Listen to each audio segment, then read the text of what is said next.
Bien le bonjour. Que ce soit dans la matinée ou dans l'après-midi, j'observe chez de très nombreux patients que prendre l'habitude de faire une petite collation dans la journée peut aider à perdre du poids. Aujourd'hui, je vous donne donc le top 5 des aliments parfaits pour faire une collation équilibrée. Et restez bien jusqu'à la fin parce que je vais vous donner deux exemples de collations parfaites pour perdre du poids. Une pour les personnes qui préfèrent manger sucré et une autre pour les personnes qui préfèrent manger salé. Et on commence tout de suite. Premier aliment que je vais vous conseiller pour faire une collation équilibrée, c'est de manger des fruits ou des légumes. Et en fait, ici c'est assez simple, ce qui nous intéresse dans les fruits et dans les légumes, ce sont des choses qu'on appelle des fibres, et je vais être complètement transparent avec vous, s'il n'y a pas de fibres dans un repas, c'est pas un repas équilibré. C'est absolument essentiel qu'il y en ait à chaque prise alimentaire. Pour comprendre ça, il faut revenir sur l'intérêt principal de l'alimentation, apporter de l'énergie à notre corps. Cette énergie, elle est absolument essentielle pour bouger, pour réfléchir. Pour faire simple, si on n'avait pas d'énergie, on resterait cloué au lit toute la journée, bien évidemment. Et donc le but d'une collation, particulièrement celle qu'on va prendre dans l'après-midi, c'est d'être bien rassasié jusqu'au repas suivant, donc d'être bien calé jusqu'au dîner. Et pour ça, bien évidemment, il va falloir manger suffisamment, donc manger suffisamment de calories pour apporter assez d'énergie à votre corps, c'est assez logique. Mais il faut aussi que cette énergie, elle tienne assez longtemps dans le temps. Et pour cela, rien de tel que les fibres. Alors les fibres en soi, ça n'apporte pas de calories, ça n'apporte pas d'énergie. Mais ça va faire en sorte que l'énergie que vous apportez dans votre collation tienne beaucoup plus longtemps et donc vous rassasie ou vous cale beaucoup plus efficacement jusqu'au repas qui vient juste après. En fait, les fibres, un bel exemple pour voir ce que c'est, ça va être par exemple les petits fils blancs qu'il y a à la surface d'une clémentine par exemple. Eh bien ces fibres, ce sont comme des fils. Et ces fibres vont jouer le rôle de filet pour venir entourer les aliments que vous mangez qui contiennent de l'énergie, c'est-à-dire du sucre, du gras ou des protéines. Et en fait, le fait de jouer ce rôle de filet, ça veut dire que le corps va prendre un peu plus de temps pour digérer tout ça, et l'énergie apportée par cette collation ne va pas être distribuée d'un coup à votre corps. Finalement, plutôt que tout le sucre arrive à toute vitesse dans votre sang, il va arriver progressivement, goutte à goutte, un petit peu comme des voitures qui passeraient une à un péage sur l'autoroute d'une certaine façon. Et donc ça, forcément, vous l'aurez bien compris, ça va permettre à votre corps d'avoir de l'énergie beaucoup plus durable dans le temps. Premièrement, c'est bien parce que du coup, vous allez être calé pendant plus longtemps. Et puis deuxièmement, l'élévation de la quantité de sucre que vous avez dans le sang, ce qu'on appelle la glycémie et que vous mesurez quand vous faites une prise de sang, va être moins brutale. Et ça, c'est plutôt pas mal parce que ça va éviter votre corps de stocker une partie de ce sucre sous forme de gras. Le but, c'est de perdre du poids et pas d'en prendre ici. Donc je reviens sur ce que je vous disais, les fibres, ce sont surtout les fruits et les légumes. Si vous pouvez manger vos fruits et vos légumes avec la peau, si la peau est comestible, bien évidemment, faites-le. Attention, c'est quand même mieux si vous le faites avec des fruits et légumes qui sont issus d'une agriculture raisonnée ou bio, parce qu'une grande partie des pesticides, malheureusement, sont emprisonnés dans la peau. En termes de quantité, on va chercher à avoir des portions d'environ 100 grammes de fruits ou légumes à la collation. Alors bien évidemment, j'imagine que 95% d'entre vous préfèrent manger un fruit au goûter, mais sachez que des légumes, ça fonctionne très très bien aussi. Par contre, essayez de prendre uniquement des légumes que vous aimez, personne ne vous oblige à manger des épinards à la collation si vous n'aimez pas ça. Et puis, pensez par contre, ça c'est très important, à prendre des fruits et légumes locaux et de saison. Ils sont beaucoup plus riches en fibres, mais aussi en vitamines et en minéraux. Deuxième aliment super intéressant pour faire une collation qui vous aide à perdre du poids, ce sont les noix. Première chose qui nous intéresse chez les noix, c'est que ce sont des aliments qui, encore une fois, contiennent des calories.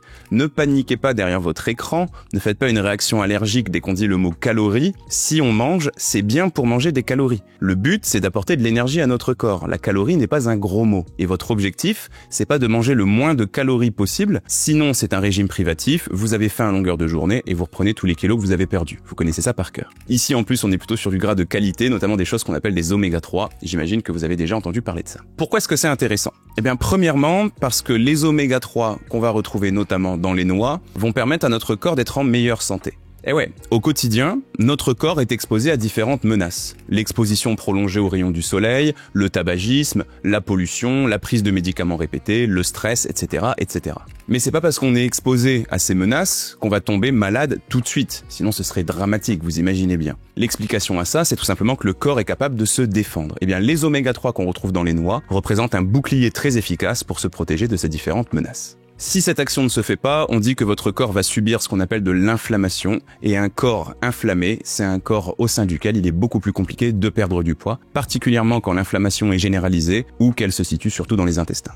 Attention, c'est du bon gras, mais ça reste du gras. Et le problème des noix, c'est que c'est un aliment qu'on va facilement aller chercher comme ça et répéter un petit peu l'action. C'est-à-dire que plutôt que d'en manger une petite portion, on peut rapidement se trouver à avoir mangé 10, 15, 20 noix. Ce qui représente beaucoup trop de gras, même si encore une fois, je le répète, c'est du gras de qualité. Donc ici, pensez bien à vous dire que si vous avez super faim, ne mangez pas que des noix. D'ailleurs, il faut essayer de jamais manger un aliment seul quand vous faites une prise alimentaire. Prenez-les toujours un peu par deux, si possible. Donc pensez bien à mettre les fibres dont je vous parlais juste avant, grâce aux fruits et aux légumes, et ajoutez les noix à tout ça. En termes de quantité, je vous conseille une portion d'environ 15 grammes si vous êtes une femme à la collation, environ 20 grammes si vous êtes un homme. Et puis là, je vous parle des noix parce que ce sont les plus intéressantes, mais n'hésitez pas à varier avec d'autres fruits à coque. Je pense notamment aux amandes et aux noisettes qui sont elles aussi très intéressantes. Troisième aliment, parfait pour faire une collation, idéale pour perdre du poids, c'est le chocolat. Et si possible, le chocolat noir. Généralement, quand vous allez prendre une collation dans l'après-midi, ça va faire suite à une journée de travail qui peut être parfois assez stressante. Imaginons que votre patron n'a pas été très sympa, vous avez travaillé sur des dossiers un peu compliqués, vous avez fait 30 minutes de rab au bureau, sur le retour il y avait des bouchons, les enfants sont pas très sages, il y a une mauvaise nouvelle dans la boîte aux lettres, bref. On est sur la grosse journée de merde.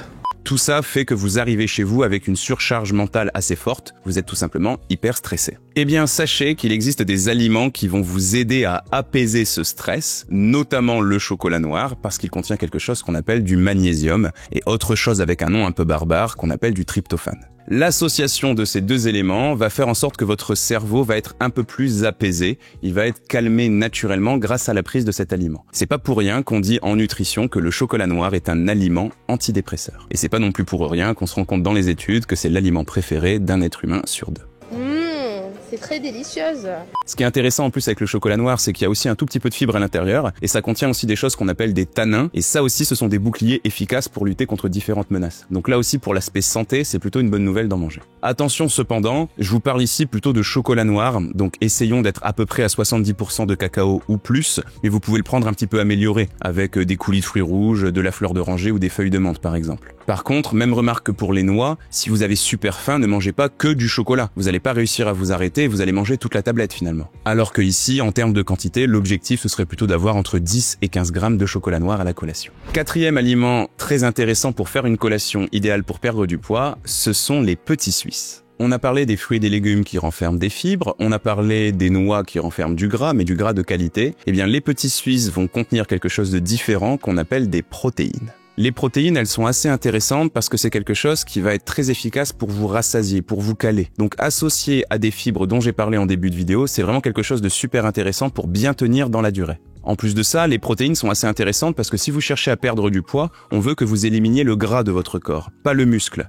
Et les protéines que vous consommez, du coup, vont maintenir ce muscle en bonne santé et vous allez vous assurer que vous allez perdre le poids que vous souhaitez perdre. En gros, vous allez devenir plus mince, mais pas plus maigre. Et c'est exactement ce qu'on cherche ici. Mais c'est pas le seul intérêt des petits Suisses. Les petits Suisses, ce sont aussi des aliments fermentés. Ils sont fermentés grâce à des bactéries et en mangeant des petits Suisses, ces bactéries vont se retrouver dans vos intestins. Elles vont d'ailleurs rejoindre d'autres bactéries qui peuplent vos intestins et qui sont très bonnes pour votre santé, qu'on appelle la flore intestinale ou parfois aussi la flore commensale ou encore les bactéries probiotiques. Je suis sûr que vous avez déjà entendu parler de l'un de ces trois termes. Et ce qui est intéressant ici, et je vous remets l'étude juste ici dans la description, c'est qu'on a prouvé scientifiquement qu'avoir une flore intestinale en bon état, avoir suffisamment de bactéries probiotiques de bonne qualité dans le ventre, ça aide grandement à perdre du poids. D'ailleurs, j'avais déjà fait par le passé une vidéo sur l'intérêt des aliments fermentés. Si ça fait pas partie de vos habitudes alimentaires, pensez à les inclure à votre alimentation. C'est vraiment super intéressant pour votre santé. Mais pour aller un peu plus loin, il faut comprendre que c'est une bonne chose qu'il y ait des bonnes bactéries dans votre ventre, mais ces bactéries, ce sont des êtres vivants. Et, comme tout être vivant, elles ont besoin d'être nourries. Et ces bactéries, elles se nourrissent de fibres. Donc ça tombe hyper bien puisqu'on en a déjà parlé en début de vidéo grâce aux fruits et aux légumes. Donc vous voyez que finalement cette collation, elle est plutôt pas mal parce que c'est tout un tas de petites choses qui vont avoir un effet complémentaire sur votre perte de poids mais aussi sur votre santé de façon générale. Ça rejoint le fait que manger le plus diversifié possible, c'est toujours une très très bonne habitude qu'on cherche à perdre du poids ou tout simplement à prendre soin de son corps. Ici, on est sur une collation plutôt très équilibrée, mais il n'y a aucun souci pour mettre une petite pointe de sucre éventuellement dans vos petits Suisses, que ce soit une cuillère de miel ou encore une cuillère de confiture par exemple. Vous pouvez aussi couper votre fruit en morceaux et le mettre à l'intérieur pour donner du goût sans ajouter de sucre. Et vous pouvez aussi utiliser des épices. Je pense à de la cannelle ou je pense à de la poudre de vanille par exemple. En termes de quantité de protéines,